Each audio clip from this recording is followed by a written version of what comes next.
Vous allez voir du paysage. Un podcast de l'Institut Paris Région à la découverte des nombreuses pépites des paysages d'Île-de-France. Pour cette deuxième saison, en partenariat avec El Lingeau Paris et le Randopolitain, un circuit de sentiers de randonnée pédestre accessible en train, nous vous emmenons en balade autour de la Ceinture Verte.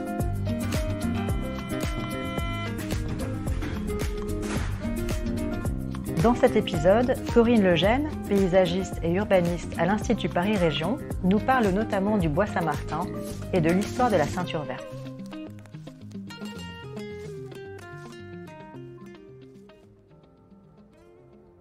Cette balade va nous conduire en limite du plateau de Brie, limite atténuée par l'extension de l'agglomération de Paris et l'implantation de la ville nouvelle de Marne-la-Vallée. Au cœur de cette promenade, le Bois Saint-Martin fait partie d'un massif forestier d'environ 630 hectares, à cheval sur les départements de Seine-Saint-Denis et de Seine-et-Marne. Ce massif se compose de 4 bois, celui de Saint-Martin, de Célie, de Lagrange et de Boulay. Il forme le dernier poumon vert subsistant entre le bois de Vincennes et la ville nouvelle de Marne-la-Vallée. Situé à 20 minutes du centre de Paris en transport en commun par le RER E, le Bois Saint-Martin est un des rares bois desservis directement par une gare. Une chance pour cette zone d'Île-de-France carencée en espace vert. Les 280 hectares du Bois Saint-Martin ont été acquis en 2020. Cela représente un tiers du bois de Boulogne.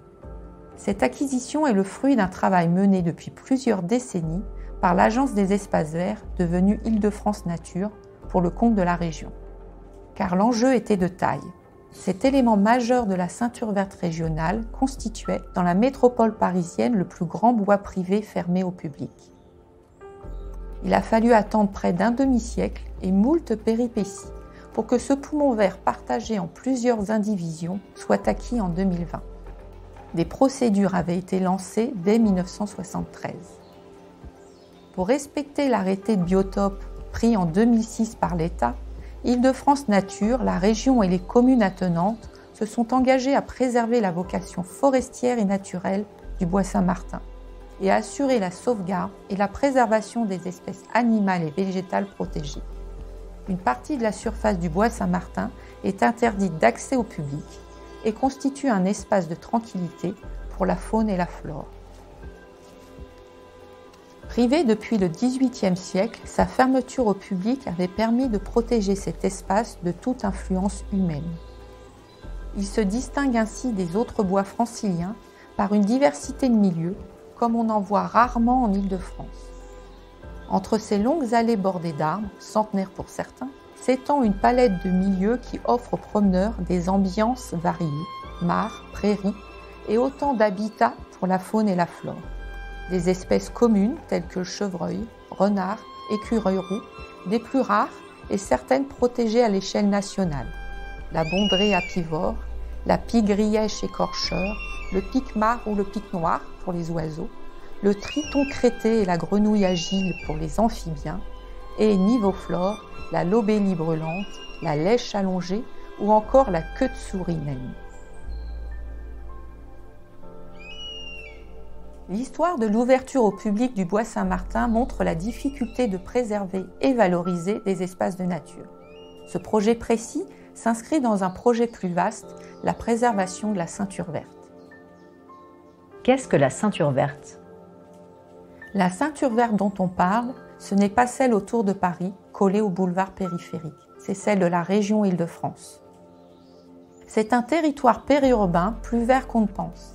Elle comprend encore 60% d'espaces ouverts, naturels, agricoles et forestiers, dont près de la moitié de bois et forêts.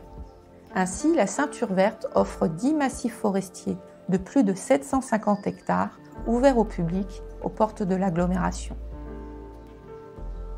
La ceinture verte comporte cependant aussi une grande part de gris. Elle a accueilli les 5 villes nouvelles franciliennes, Marne-la-Vallée, Cergy-Pontoise, Melun-Sénart, Évry et Saint-Quentin en Yvelines.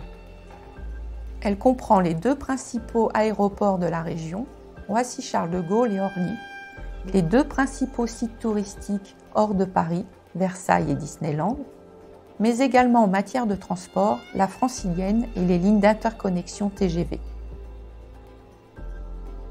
Aux franges de l'agglomération parisienne, la ceinture verte est un territoire sous tension en matière d'aménagement. Les espaces de nature et surtout les espaces agricoles qui la composent sont une manne foncière pour les projets urbains du fait de leur proximité et leur accessibilité. Dès les années 60, les documents de planification régionaux ont essayé de préserver ce juste et fragile équilibre entre espace urbain et espace de nature, pour éviter la création d'un continuum urbain autour du cœur d'agglomération. Une politique exclusivement dédiée à la création de parcs et jardins publics n'était plus suffisante pour répondre aux enjeux environnementaux qui se dessinaient.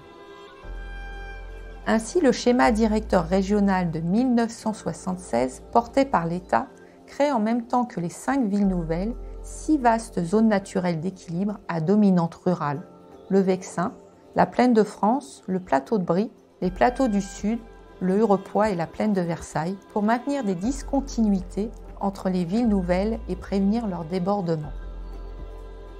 La même année, la région Île-de-France est créée, avec notamment pour compétence spécifique les espaces ouverts à travers l'Agence des espaces verts. La toute jeune région commence une réflexion sur la protection de ces espaces. Le projet de ceinture verte est mentionné pour la première fois en janvier 1983 et repris dans le plan vert régional en 1994, qui inscrit clairement la ceinture verte au cœur d'un véritable système régional des espaces ouverts. Quels sont les objectifs de la ceinture verte inscrits dans le plan vert ?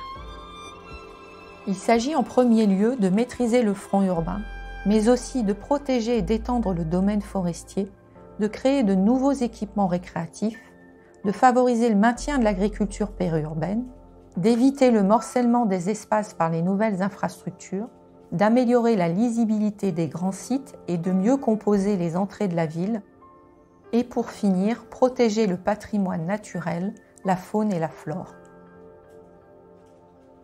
La ceinture verte, qui fête cette année ses 40 ans, est remise sur le devant de la scène à chaque révision du schéma directeur régional, le SDRIF. Oui, c'est le cas en 1994. C'est le cas aussi en 2013. La région souhaitait alors densifier le cœur d'agglomération pour mieux protéger la ceinture verte. Mais pour que le schéma directeur de la région capitale soit approuvé par le Conseil d'État, elle a dû faire des concessions en augmentant les zones urbanisables dans l'anneau de la ceinture verte. Qu'en est-il aujourd'hui, à l'heure de la révision du schéma directeur régional qui devient le SDRIF environnemental, le SDRIF-E ? La ceinture verte est un atout pour ce prochain schéma directeur régional à dominante environnementale. Les objectifs de la ceinture verte répondent parfaitement à l'objectif zéro artificialisation nette, dit ZAN, qui modifie les modes de production de la ville en reconstruisant la ville sur la ville. Il impose depuis 2021 une réduction drastique de l'urbanisation des espaces naturels, agricoles et forestiers. La ceinture verte traduit bien le souci de stopper l'extension urbaine tout en assurant complémentarité et solidarité entre les espaces ouverts et les espaces urbains, et d'offrir aux Franciliens des espaces de respiration.